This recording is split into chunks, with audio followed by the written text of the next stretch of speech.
نحمده ونصلي على رسوله الكريم أما بعد أعوذ بالله من الشيطان الرجيم بسم الله الرحمن الرحيم والذين إذا فعلوا فاحشة أو ظلموا أنفسهم ذكروا الله فاستغفروا لذنوبهم ومن يغفر الذنوب إلا الله ولم يصروا على ما فعلوا وهم يعلمون صدق الله العظيم۔ اللہ رب العزت نے ہمیں بے شمار نعمتیں عطا فرمائی ہیں۔ ایک ایک بندے کے پاس اللہ کی بے شمار نعمتیں ہیں۔ بندہ بسا اوقات یہ سمجھتا ہے کہ میرے پاس نعمتیں نہیں ہیں اور میرے پاس فلاں سامان نہیں ہے۔ چند نعمتوں کے نہ ملنے پر بسا اوقات بندہ ناشکر ہو جاتا ہے، حالانکہ آپ صلی اللہ علیہ وسلم کا یہ ارشاد ہے من اصبح منکم آمنا فی سربہ، جو شخص اس طرح صبح کرے کہ اس کو اپنے گھر کے اندر امن حاصل ہو، معافا فی جسدہ، اور اس کو اپنے جسم میں عافیت حاصل ہو، وعندہ قوت یومہ، اور اس کے پاس صرف ایک وقت کا کھانا ہو، فکأنما حیزت لہ الدنیا بحذافیرہا، اس کو تو اللہ تعالیٰ کی نعمتیں دینے کا معاملہ یوں کیا گیا ہے کہ جیسے دنیا اپنے تمام کناروں سے سمیٹ کر اس کو دے دی گئی ہو۔ اتنی نعمتیں اللہ تعالیٰ نے ایک ایک بندے کو دے رکھی ہیں، اور اللہ جل شانہ کی رحمتیں بندوں کی طرف متوجہ ہیں۔ بندہ بسا اوقات حالات کے آنے سے مایوس ہو جاتا ہے۔ بندہ یہ سمجھتا ہے کہ جب حالات اچھے ہوتے ہیں تو اللہ پاک خوش ہوتے ہیں، اور جب حالات اچھے نہ رہیں تو اللہ جل شانہ خوش نہیں ہوتے۔ آدمی جب صحت مند ہو تو اللہ پاک خوش ہیں، بیماری آ جائے تو اللہ تعالیٰ ناراض ہیں۔ اللہ جل شانہ نے ثروت مالداری دے رکھی ہو تو اللہ تعالیٰ خوش ہیں۔ اگر کاروبار متاثر ہو جائیں، مال کی کمی ہو جائے تو بندہ یہ سمجھتا ہے کہ شاید اللہ تعالیٰ ناراض ہو گئے ہیں۔ اسی طرح اچھے حالات ہونے پر بندہ اللہ سے خوش نظر آتا ہے کہ بندہ سمجھتا ہے کہ اللہ پاک راضی ہیں۔ اچھے حالات نہ ہوں تو بندہ سمجھتا ہے کہ اللہ پاک ناراض ہیں۔ پہلے امن کے حالات تھے اور اب خوف کے حالات ہیں۔ ہم ایک دوسرے کے قریب ہونے سے، بیٹھنے سے گھبراتے ہیں، مصافحہ کرنے سے گھبراتے ہیں۔ بندہ یہ سمجھتا ہے کہ شاید اللہ تعالیٰ ہم سے ناراض ہو گئے۔ یاد رکھیے گا، یہ اللہ جل شانہ کے راضی ہونے کا اور ناراض ہونے کا یہ معیار نہیں ہے۔ اس لیے کہ قرآن پاک کی یہ آیت ہے وَلَنَبْلُوَنَّكُمْ بِشَيْءٍ مِّنَ الْخَوْفِ، یہ آیت غیر مسلموں کے بارے میں نازل نہیں ہوئی، یہ آیت ایمان والوں کے بارے میں نازل ہوئی ہے۔ وَلَنَبْلُوَنَّكُمْ بِشَيْءٍ مِّنَ الْخَوْفِ، کہ ہم تمہیں خوف سے ضرور آزمائیں گے، والجوع، اور بھوک سے بھی آزمائیں گے، ونقص من الاموال، مال کی کمی سے بھی آزمائیں گے، والانفس، جانوں کی کمی سے بھی آزمائیں گے، والثمرات، اور ثمرات کی کمی سے بھی آزمائیں گے۔ ثمرات ثمرہ کی جمع ہے، اس کا معنی ہے نتیجہ۔ انسان کوئی محنت کرتا ہے کسی خاص نتائج کو سامنے رکھ کر، لیکن نتائج اس کے مطلوب اور مقصود کے تحت حاصل نہیں ہوتے ہیں، تو بندہ سمجھتا ہے کہ یہ کیا ہو گیا، تو ہم تمہیں نتائج کے اعتبار سے بھی آزمائیں گے۔ وبشر الصابرین، اور خوشخبری سنا دیجیے صبر کرنے والوں کو۔ الذین اذا اصابتهم مصیبہ، صبر کرنے والے لوگ کون ہوتے ہیں؟ جب ان کو کوئی تکلیف پہنچتی ہے تو وہ یوں کہتے ہیں انا للہ، ہم اللہ ہی کے ہیں، وانا الیہ راجعون، اور ہم اللہ ہی کی طرف لوٹ کے جانے والے ہیں۔ خوف کے حالات ہیں، بھوک کے حالات ہیں، مال کی کمی کے حالات ہیں، کاروبار کے کم ہونے کے حالات ہیں، بیماریوں کے حالات ہیں۔ عین ان حالات میں انسان صبر کر رہا ہے، اور اللہ تعالیٰ فرما رہے ہیں اولئک علیہم صلوات من ربہم ورحمہ، یہی وہ لوگ ہیں جن پر تیرے رب کی رحمتیں بھی ہیں، عنایتیں بھی ہیں، اور یہ لوگ ہدایت پر ہیں۔ عین تکلیف کے حالات رحمت کے حالات ہیں۔ اس لیے اچھے حالات ہوں تو اللہ راضی ہوتے ہیں، اچھے حالات نہ ہوں تو اللہ ناراض ہوتے ہیں، یہ معیار نہیں ہے۔ خود ہمارے نبی صلی اللہ علیہ وسلم کی ذات منبع رحمت ہے، ان کی ذات سے رحمت پھوٹتی ہے۔ وما ارسلناک الا رحمۃ للعالمین، کہ اللہ جل شانہ نے آپ صلی اللہ علیہ وسلم کو تمام جہانوں کے لیے رحمت بنا کر بھیجا۔ اور خود نبی صلی اللہ علیہ وسلم کو تکلیف آئی ہیں۔ آپ صلی اللہ علیہ وسلم کے اپنے بچے یک کے بعد دیگر انتقال کر گئے۔ حضور صلی اللہ علیہ وسلم کو جب بخار ہوتا تھا تو ایک آدمی سے 2 گنا ہوتا تھا، اور آپ منبع رحمت ہے، آپ صلی اللہ علیہ وسلم پر تلوار کا وار ہوا، خود کی کڑیاں جو ہے وہ رخسار میں دھنس گئیں، دندان مبارک شہید ہوئے، اور غزوہ خیبر سے واپسی پر آپ صلی اللہ علیہ وسلم کو ایک زینب نامی خاتون نے زہر دیا تھا بکری کے شانے کے گوشت میں ملا کر۔ آپ صلی اللہ علیہ وسلم نے اس کا ٹکڑا یا اس کا لقمہ منہ میں رکھا، چبایا، نگلا نہیں۔ ایک روایت میں آتا ہے کہ جبریل علیہ السلام نے، اور ایک روایت میں آتا ہے کہ خود گوشت نے کہا لا تأکلنی یا رسول اللہ، اے اللہ کے رسول آپ مجھے تناول نہ کریں، لیکن گوشت کے اثرات جسم میں سرایت کر گئے تھے، اس لیے ساری زندگی اس زہر کی تکلیف ہوتی تھی آپ صلی اللہ علیہ وسلم کو، جس کی وجہ سے آپ سر کے اوپر پچھنے لگواتے تھے، حجامہ کرواتے تھے۔ اور آخری وقت میں آپ نے حضرت عائشہ رضی اللہ تعالی عنہا سے فرمایا کہ عائشہ اس زہر نے میری رگ جان کو کاٹ کے رکھ دیا ہے۔ تو خود منبع رحمت ہے، ان پر اتنی تکلیف آ رہی ہیں، لہذا تکلیف کا آنا اور پھر راحتوں یہ معیار نہیں ہوتا کہ اللہ پاک ناراض ہیں، اور راحتوں کے آنا یہ معیار نہیں ہوتا کہ اللہ پاک راضی ہیں۔ بس ہر جس حال میں اللہ کے حکم کو پورا کرنے کی توفیق ملی، یہ علامت ہے کہ اللہ پاک راضی ہیں۔ اللہ جل شانہ کی ذات رحیم ذات ہے، انسانوں سے بڑی محبت فرماتے ہیں اللہ تعالیٰ، اس لیے بندہ اپنے رب سے کبھی مایوس نہ ہو، چاہے کیسے ہی حالات کیوں نہ ہو۔ آپ صلی اللہ علیہ وسلم ایک دفعہ سفر پہ تشریف لے گئے تو ایک جگہ پڑاؤ ڈالا، ایک جگہ رکے، تو وہ علاقہ مسلمانوں کو تھا۔ جب ان کو خبر ہوئی کہ آپ صلی اللہ علیہ وسلم تشریف لائے ہوئے ہیں تو لوگ زیارت کے لیے آنا شروع ہو گئے۔ ایک صحابہ فرماتے ہیں کہ خاتون کھانا بنا رہی تھیں اور ان کے ہاتھ میں بچہ تھا، جب کھانے سے کوئی آگ سے کوئی لپٹ اٹھتی تو اپنے بچے کو پیچھے کر لیتی، کھانا بنا کر فارغ ہوئیں تو پھر آئیں حضور صلی اللہ علیہ وسلم کے پاس اور آ کر کہا انت رسول اللہ صلی اللہ علیہ وسلم، آپ اللہ کے رسول ہیں؟ ہم نے فرمایا ہاں میں اللہ کا رسول ہوں۔ کہنے لگے یہ بتائیں کیا اللہ تعالیٰ اپنے بندوں پر ماں سے زیادہ شفیق نہیں ہے؟ آپ نے فرمایا کیوں نہیں؟ اللہ تعالیٰ اپنے بندوں پر ماں سے زیادہ شفیق ہے۔ تو وہ خاتون کہنے لگیں یہ میرا بچہ ہے، میں اس کو آگ میں نہیں ڈال سکتی، تو ہمارا رب کیسے آگ میں ڈال دے گا اپنے بندوں کو؟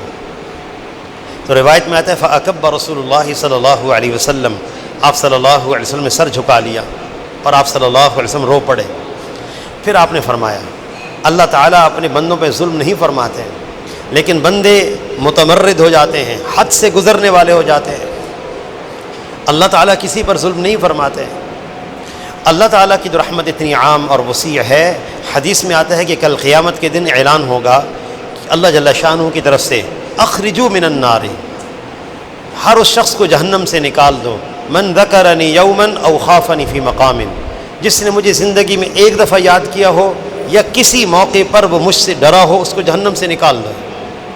اتنی رحمت اللہ کی وسیع ہے۔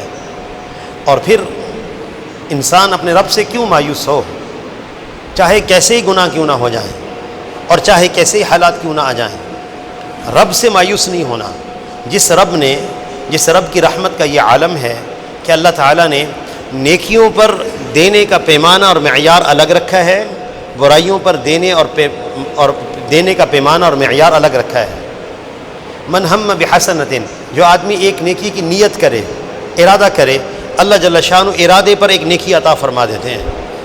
اچھا، اس نیکی کرنے کی تڑپ اگر دل میں پیدا ہو جائے اور لیکن وسائل نہ ہو کرنے کے، اللہ تعالیٰ اس نیکی کا پورا اجر اس کے حصے میں لکھ دیتے ہیں۔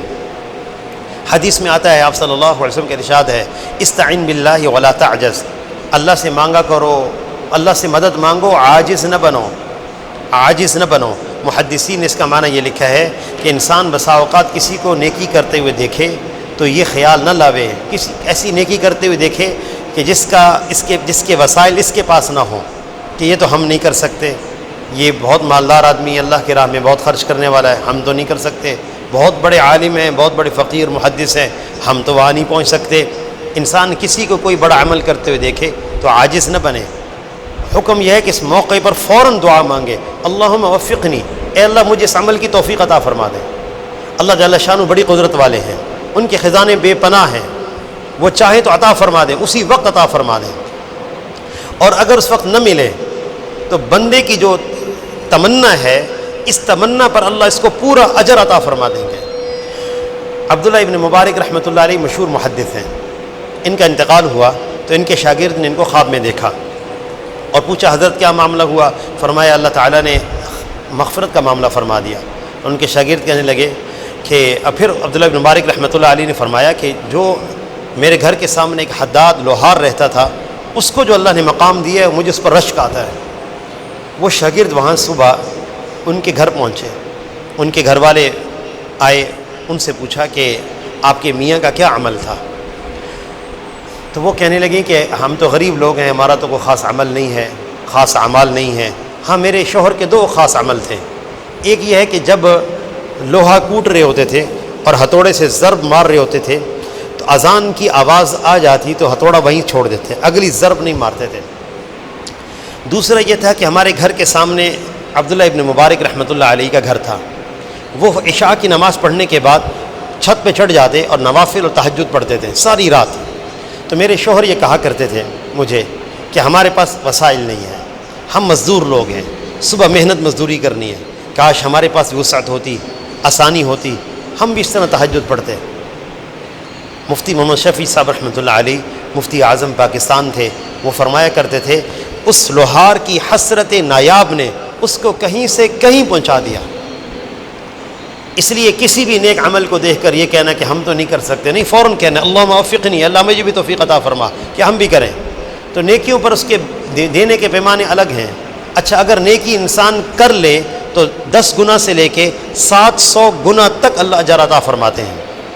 اچھا کسی کو نیکی کی تلقین کر دے، کسی کو نیکی کی ترغیب دے دے، تو حدیث میں آتا ہے الدال علی الخیر کفاعلہ، جو آدمی کسی کو نیکی کی ترغیب دیتا ہے، تلقین کرتا ہے، اگر وہ آدمی عمل کر لے تو کہنے والے کے حصے میں کرنے والے کا پورا اجر لکھا جاتا ہے۔ اللہ جل شانہ کے دینے کے پیمانے الگ۔ اور رمضان کے اندر دیکھ لیں، ایک نفلی نیکی کا اجر فرض کے برابر ہے اور ایک فرض کا اجر 70 فرائض کے برابر ہے۔ اور گناہ پر اللہ کے دینے کے پیمانے الگ ہیں۔ آدمی گناہ کا ارادہ کرے، گناہ نہیں لکھا جاتا، گناہ کرنے کی طرف چل پڑے، گناہ نہیں لکھا جاتا، گناہ کرنے کے مقام پر پہنچ کر اگر اللہ کے خوف سے پلٹ جائے تو اللہ کے ہاں ولی لکھا جاتا ہے۔ مشہور واقعہ آپ کے ذہنوں میں ہوگا کفل نامی آدمی کا، جو ایک صحاح کی روایت ہے یہ، جو ایک ایسی جگہ سے گناہ کے مقام سے پلٹ گئے تھے اور اسی رات ان کا انتقال ہو گیا تھا۔ ان کے دروازے پہ فرشتوں نے لکھا تھا ان اللہ قد غفر للکفل، اللہ جل شانہ نے کفل کی مغفرت کر دی ہے۔ فعجب الناس، لوگوں کو بڑا تعجب ہوا کہ اتنا گناہ گار آدمی اتنے بڑے مقام پر پہنچ گیا۔ تو اللہ جل شانہ گناہ کے مقام سے پلٹنے کی توفیق عطا فرما دیں تو ولایت کا اعلیٰ درجہ عطا فرما دیتے ہیں۔ اگر خدا نخواستہ گناہ ہو جائے تو ایک گناہ کے بدلے میں ایک گناہ لکھا جاتا ہے۔ پھر اللہ تعالیٰ نے اس گناہ کو معاف کرنے کے سینکڑوں راستے بنائے۔ گناہ دو طرح کے ہوتے ہیں، کبیرہ اور صغیرہ۔ صغیرہ کو معاف کرنے کے سینکڑوں راستے بنائے۔ آدمی وضو کرے، ہر عضو کے ساتھ گناہ دھلتا ہے، یہاں تک کہ حدیث کے آخری الفاظ ہیں حتی یخرج نقیا عن الذنوب، وہ اپنے گناہوں سے بالکل پاک صاف ہو کے نکل جاتا ہے۔ مسجد کی طرف چل کر آئے، ہر قدم پہ گناہ معاف، ایک درجہ بلند، ایک نیکی اللہ تعالیٰ فرماتے ہیں۔ اور پھر نماز اگر پڑھے تو آپ صلی اللہ علیہ وسلم کا یہ ارشاد ہے کہ جو شخص کہ نمازی آدمی کی مثال ایسے ہے جیسے کسی کے دروازے پہ ایک نہر جاری ہو جس میں 5 دفعہ غسل کرے۔ حل یبقى من درنی شیء، آپ نے فرمایا کہ اس کے بدن پر کوئی میل باقی رہے گا؟ صحابہ کرام نے عرض کیا یا رسول اللہ کچھ بھی باقی نہیں رہے گا۔ آپ نے فرمایا 5 نمازوں کی مثال ایسی ہے کہ اس کے بدن پر کوئی میل باقی نہیں رہے گا، کوئی گناہ باقی نہیں رہے گا۔ کتنے اسباب بنائے، بلکہ ریاض الصالحین میں ایک روایت ہے ایک آدمی نے کانٹے دار جھاڑی راستے سے ہٹا دی تو حدیث میں آتا ہے فشکر اللہ لہ وغفرہ، اللہ نے اس کے عمل کی بڑی قدردانی کی اور اس کی مغفرت فرما دی۔ گناہوں پہ معاملہ مغفرت کا یہ ہے۔ اور جو گناہ کبیرہ ہیں اس کے لیے اللہ تعالیٰ نے توبہ کا راستہ رکھا ہے۔ گناہ کبیرہ میں حقوق اللہ ہوتے ہیں، اللہ کے حقوق، اور ایک حقوق العباد ہوتے ہیں۔ حقوق اللہ جو ہے اس میں تو اللہ سے ہمیں معافی مانگنی ہوگی اور جو قضا ہے وہ ادا کرنے ہوں گے۔ ان جو ذمہ قضا رہ گئی ہیں نمازیں وہ بھی ادا کرنی ہے، جو روزے ذمہ قضا ہیں وہ بھی ادا کرنے ہیں۔ ایک حقوق العباد ہیں، لوگوں کے حقوق ہیں وہ ادا کرنے ہوں گے، ان کو ادا کرنا ہوگا، ان کی توبہ یہی ہے۔ تو بڑے گناہوں سے ہمیں اللہ سے معافی مانگنی، توبہ کرنی ہے۔ علماء فرماتے ہیں کہ بڑے گناہ یہ ہوتے ہیں جن چیزوں کو اللہ نے حرام کیا ہے انسان اس کو حرام نہ سمجھے، جن چیزوں کو اللہ کے رسول نے حرام کیا اس کو حرام نہ سمجھنا گناہ کبیرہ ہے۔ فرض اور واجب کو چھوڑنا گناہ کبیرہ ہے، سنت مؤکدہ کو چھوڑنا گناہ کبیرہ ہے۔ تو گناہ کبیرہ سے توبہ کرنی ہے۔ توبہ کہتے ہیں انسان اللہ سے معافی مانگے اور یوں کہے کہ آئندہ یہ گناہ نہیں کروں گا، میں آئندہ یہ گناہ نہیں کروں گا۔ بعض دفعہ انسان کے دل میں خیال آتا ہے کہ یہ جو میں گناہ سے معافی مانگ رہا ہوں پتہ نہیں اللہ معاف کرے گا کہ نہیں کرے گا، پتہ نہیں رب معاف کرے گا کہ نہیں کرے گا۔ علماء فرماتے ہیں کہ یہ خیال لانا بھی گناہ ہے، اس لیے کہ اللہ جل شانہ کا یہ ارشاد ہے ان اللہ لا یخلف المیعاد، اللہ اپنے وعدے کے خلاف نہیں کرتے۔ حدیث میں آتا ہے التائب من الذنب کمن لا ذنب لہ، انسان گناہوں سے توبہ کرے ایسا ہے جیسے اس نے کبھی کوئی گناہ کیا ہی نہ ہو۔ اچھا، پھر انسان جب توبہ کرتا ہے کہ آئندہ اللہ میں گناہ نہیں کروں گا، میں یہ آئندہ گناہ نہیں کروں گا، تو بسا اوقات دل میں خیال آتا ہے آئندہ تو گناہ ہو جائے گا، فلاں ماحول میں جاؤ گے تو گناہ تو ہو جائے گا۔ جب جیسے خیال شیطان دل میں ڈالے تو علماء فرماتے ہیں کہ انسان اس موقع پر ایک چھوٹی سی دعا مانگ لیا کرے، اے اللہ آپ میری اس سے حفاظت فرما دیں۔ جیسے مانگے گا اللہ جل شانہ یہ خیال بھی اس کے دل سے نکال دیں گے۔ اس لیے مخلص ہو کے توبہ کرنا۔ اور ایک گزارش یہ ہے، جب اللہ تعالیٰ نے اتنے وسائل ہمارے لیے بنا دیے ہوں، نیک عمل پر استقامت کے، اس کی ناقدری نہیں کرنی، اس کی شکر گزاری کرنی ہے۔ ہمیں بڑے وسائل ملے ہیں دین پر استقامت کے، کتنی ہمت اللہ پاک نے دے رکھی ہے۔ نوجوان چاہے وہ جو یہ کہتا ہے کہ جی میرے اندر گناہوں کا جذبہ ہے، عادت ہے، میں نہیں بچ سکتا، کیا کروں، میرا ماحول ایسا ہے، میری تعلیم گاہ کا جو ماحول وہ ایسا ہے، میرا فلاں ماحول ایسا ہے، میں نہیں بچ سکتا۔ اس نوجوان کی آنکھوں کے سامنے اللہ نے اس کو ایک مشاہدہ کرایا ہوا ہے، وہ یہ ہے جب آدمی روزہ رکھتا ہے کھانا بھی چھوڑ دیتا ہے، پینا بھی چھوڑ دیتا ہے۔ میری بیٹی تحدیث بن نعمت کے طور پہ عرض کرنا ہے، 5-5.5 سال کی ہے، اس نے روزہ رکھا، نہ کھایا نہ پیا۔ اس کو میں نے کہا کہ آپ چھپ کے کھا لیتی اور جو ہے چھپ کے پانی پی لیتی فریج سے، تو وہ کہنے لگی کہ اللہ پاک ناراض ہو جاتا ہے۔ چھوٹے سے بچے کے دل کے اندر ایک کیفیت پیدا ہو گئی ہے، ہر ایک کے اندر اللہ نے کیفیت پیدا کی ہے۔ اس نوجوان جو یہ کہتا ہے کہ میں گناہ نہیں چھوڑ سکتا، اس نے وہ چیزیں چھوڑ دی ہیں جس پر انسان کا مدار زندگی ہے، کھانا اور پینا، اس پر ہم جیتے ہیں، وہ اس نے چھوڑ دیا۔ اتنی اللہ نے نعمت دے دی کہ اے بندے تیرے لیے وہ چیزیں چھوڑنا بہت آسان ہو چکا ہے جس پر تیرا مدار زندگی نہیں ہے۔ گناہوں پر انسان کا مدار زندگی نہیں ہوتا، اس لیے اللہ نے وسائل ہمیں دے رکھے ہیں دین پر استقامت کے، تو اس لیے توبہ کی جائے، اللہ جل شانہ سے معافی مانگی جائے۔ اور ایک آخری باتیں عرض کر دوں، ابو داؤد شریف کی روایت ہے، ایک استغفار خود نبی صلی اللہ علیہ وسلم نے سکھایا ہے اور اکثر احباب کو یاد بھی ہوگا۔ آپ صلی اللہ علیہ وسلم کا یہ ارشاد ہے، جو آدمی یہ کلمات 5 دفعہ یا 7 دفعہ کہے، استغفر اللہ الذی لا الہ الا هو الحی استغفر اللہ الذی لا الہ الا هو الحی القیوم واتوب الیہ، 5 دفعہ یا 7 دفعہ یہ کلمات کہے تو سمندر کی جھاگ کے برابر بھی گناہ ہو تو اللہ معاف فرما دیں گے۔ اس کی کوشش کریں گے انشاءاللہ۔